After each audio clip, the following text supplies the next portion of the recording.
Are you done? Almost. I'll go get us another one. Cool. We'll be back.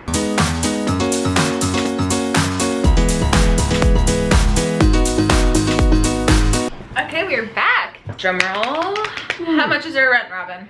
$23.84.95. And then is that with the parking too? That is with the parking, which is $250, so it's like $21.34.95. Yeah, and I don't know if that number is like shocking you because you think it's high or low. We think it's low for the area. Well, yeah, I know it looked when we moved in, and like I think the average at that time even was around $3,000 for this neighborhood.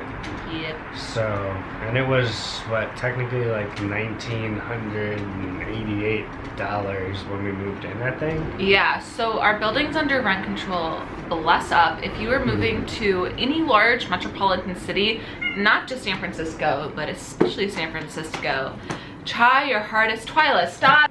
She thinks our couch is a scratching board. Try your hardest to get a rent controlled apartment, because out here it's very common for people to get in at like a lower rate. Like a new building will pop up, there'll be like this fun hipster building, and then the next year they like add $1,000 for rent. Or you could, like, sometimes people wake up one day and their landlord's like, this is not your scratching post. No. Their landlord's like, okay, hey, your rent is $12,000 now, bye. So you don't know. I apologize for her. Hey, we are filming a YouTube video here. Sorry, we had to go distract her. Hopefully. We have a cat. She's very cute. Her name's Twyla. She has an Instagram. You should go follow her. But yeah, so like we found this rent controlled apartment. But rent control does go up a little bit. That doesn't mean you're locked into that rate. So the city gets to decide between like around like 1% a year. They can 1 or 4%. So usually about every year it goes up $30 or $40. I think it's like 1.5%. Yeah, is what it is. but it's like very manageable. So like it has increased, but not by a lot. Yeah. But now the neighborhood that we live in the Inner Sunset. I feel like the average rent has way gone up. Probably has. That's a great sentence. Way gone up. Gone way up. Gone way up. I mean, like the other units in our building, like the same units that we live in, or smaller units, are for like way more money. So I think we got in. I mean, we got in too late in San Francisco in general, but I think we got in just enough where we like found this unicorn of an apartment that's really great.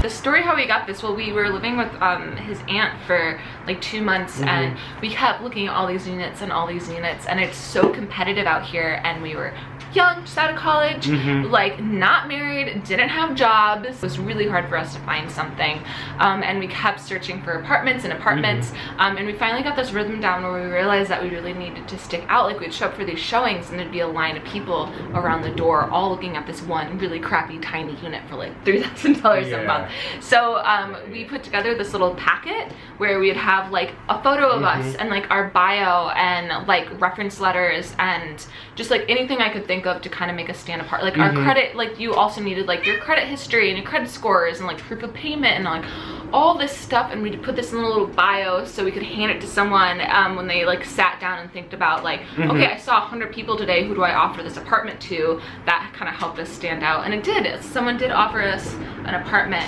that was probably the size of this room. Yeah. And we also had the issue that we were looking for a place that allowed cats, because we really wanted to bring our cat. So that was also like adding on to all the other things. We wanted a cat. Having any kind of pet here is very difficult. Very difficult. Which I think is different from Madison. That is very different. So like that was the process. And then we found out that we got the apartment.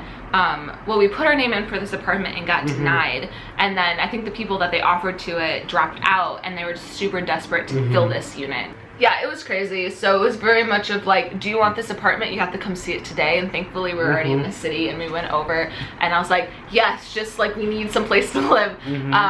But compared to Madison, like I don't like, even Minneapolis wasn't that hard. It was like you had your pick of places. There's like a month where we couldn't live in our apartment between we left, so like yeah, we found a place. We found a place for like a month, you know. It wasn't like, it was a little hard, but it wasn't too hard.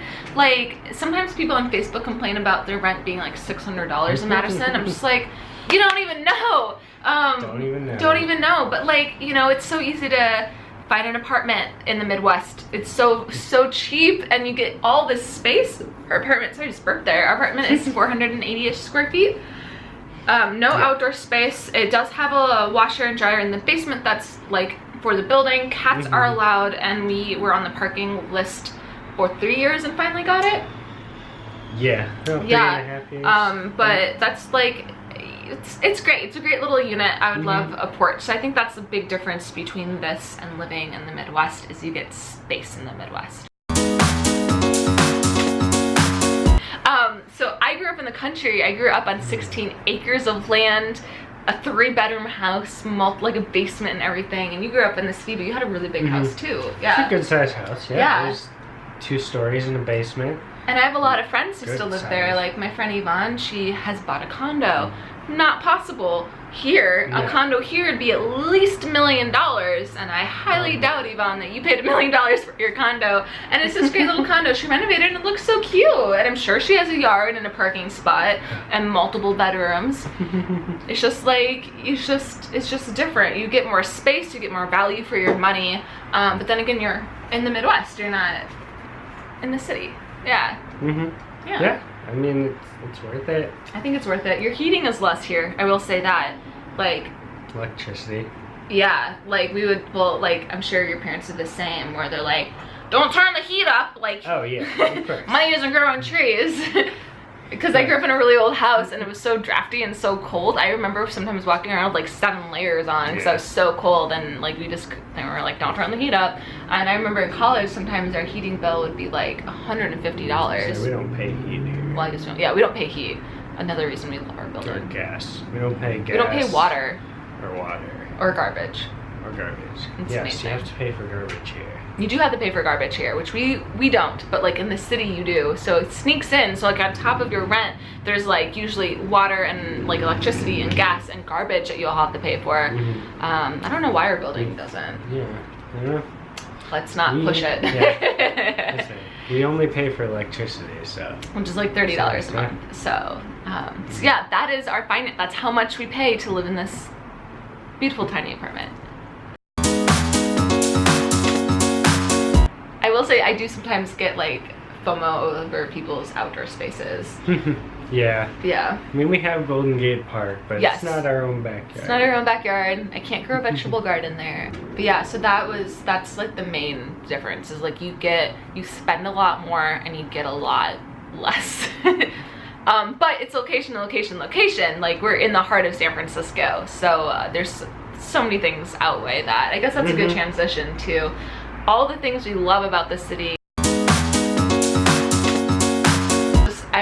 This city specifically, every single neighborhood is vastly different from the next neighborhood. And Madison and Minneapolis even was not like that. Madison is all kind of the same, minus State Street. And Minneapolis, you do get a couple neighborhoods that are like different, but they're still kind of the same. Here, they don't have the same, Here it just feels more drastic, the differences in neighborhoods. And like it happens drastically. And like you can quickly, turn the corner and all of a sudden, like you're in a totally different like city, it feels like. I don't know if you guys seen our series on Instagram where it's called like the San Francisco Chameleon City, where we have gone to different parts of the city and taken photos that look like it's in different parts of the world or country. I'm gonna pop up a couple of photos right here. So we did one in Paris. We've done the Middle East. We've done Japan a few times, like Italy. That's all in San Francisco. So it changes a lot, and that's what I really like about this city is there's so much. Like in theory, you don't ever have to leave. Like you can't get bored here. So we have the Mission, which is the Mexican district, and there's parts of it that straight up feel like you're walking back like in Mexico. Like there's parts of North Beach that feel so Italian. There's like other things like the Paso Fine Arts that looks like it's plucked out of Rome. You know, but then there's like Haight Street, which makes you feel like you're back in 1969. Like there's just Summer of Love. Summer of Love. Grateful Dead, one of my favorite bands. And then the marina is very like, I don't know if you guys follow Overheard on LA. They have an Overheard in the marina. Just frat boys everywhere, but like it's a very different vibe, and it's just, and we could go on and on. Like all the parks are different. Like the park is huge. The park is bigger than Central Park. A New Yorker in an Uber once tried to argue with me on that. It is bigger than Central Park, folks. It has bison in it.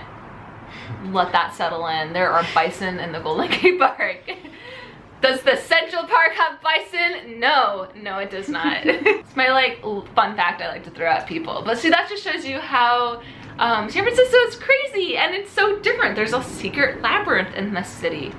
Boom. Like, it's just, there's weird shit that we're constantly still discovering. Between living in the Midwest and California, the food. Yes. Right? Like, the food is so different. In a good way. I mean, like, I think it's better here in California. I mean, like... I think it's more that there were more opportunities for us to get into different kinds of foods here. Yeah, I think that's... I mean, like, I grew up thinking Asian food is kind of just like... What's that General Tso's chicken? That's what I'm thinking of. Chow mein and General Tso's chicken. And it's not. Out here we have, like, Korean and... Like, I had pho for the first time out here. Like, it would just, that was not offered in our small town. We had one Chinese restaurant. And then there's the China One buffet in Madison, which also served pizza. So, like, it wasn't really authentic. We had a couple of good Chinese restaurants. I don't know where they were. Like, not only just in terms of eating out, it's like your grocery selection. So, I feel like fresh things out here are just cheaper in a way. Not necessarily, they're just like, or more readily available. Because... Well, they are. Yeah. No. I just wanted her out of the back of the couch. Sorry, this is like a tangent on Twyla. But no, okay, so like avocados, cheaper. Lemons, cheaper. I remember growing up, it would be like $1 for a lemon, and out here you can get like 5 for $1. Yeah. You can grow them out here. You can't grow them in the Midwest. And I feel like the focus on fresh food is definitely noticeably different. Like, even going back into the grocery store in my hometown, everything's like canned or processed, and out here there's so much focus on like farm to table and having fresh things and like vegan and gluten-free options. And I think the Midwest is getting better, like, cause you know, more millennials are coming and being like, yo, we're all allergic to gluten and we're all vegans. So, like, they get better at like making that, but the options are just like way different out here. Yeah. Plus the wine aisles out here, you guys. I will say the other thing that's different from living in the Midwest and here is most people don't move with their families. So we've had a lot of friends who move back because they want to be closer to their families. So they last for like 2 to 3 years and then they like throw in the towel. If you were like a family focused person, like, it might be hard for you to move, not just to California, but to like across the country. So that's something you have to think about. But if you're moving just for a couple of years and you are like, we're just gonna do this for a little bit and then move back, that's chill. But just like, I think it's just good to know for people to think about how you're going to see your family, because it's so expensive getting home. Like, it is so expensive. I would say expensive. Like, the cheapest I think we've been able to find is like $400 round trip per person, and that's flying into Milwaukee. Then you still have to get yourself from Milwaukee to Madison. Easily looking at $600 to $1,000 just to visit home, and when you're paying so much already in rent and stuff, it really, and then also like we get to this point, sorry, I'm just going on a rant now, where $600, like, out here you can get a flight to LA for $90 round trip. You can get a flight up to Portland for $130 round trip, and it's just all of a sudden you're just like, do I really need to go see the people I grew up with? Like, do I need to go back? I could go to a new city and explore for a weekend instead, and like get this like, I can get 3 different trips out with like the same budget that it takes to get home. So a lot of people don't, including us, visit home as much as we probably should. Get enticed by all the things that the West Coast has to offer. And it's hard to want to spend your $1,000 in your one PTO week off going back home when you still haven't tried out Seattle Pike Place bagels yet. Like, I don't know, there's just so many things. Yeah. Ha ha ha. So this is a little monster that has been terrorizing us So that is it. That is kind of our very open Q&A and discussion about the differences between living in the Midwest and California. You can also check out our blog, whimsysoul.com. We have a lot of resources and more in-depth blog posts about just the move and life here, along with a bunch of travel guides and ideas of things to do out here in California and the Midwest and kind of the whole country. But yeah, make sure to check that out. Your ears are popping in here, Twyla. Yeah. So yeah, that is us. I hope you enjoyed this. Make sure to subscribe. Click that little bell notification so you get an alert when Ding, ding. new videos pop up. And yeah. Goodbye. Goodbye.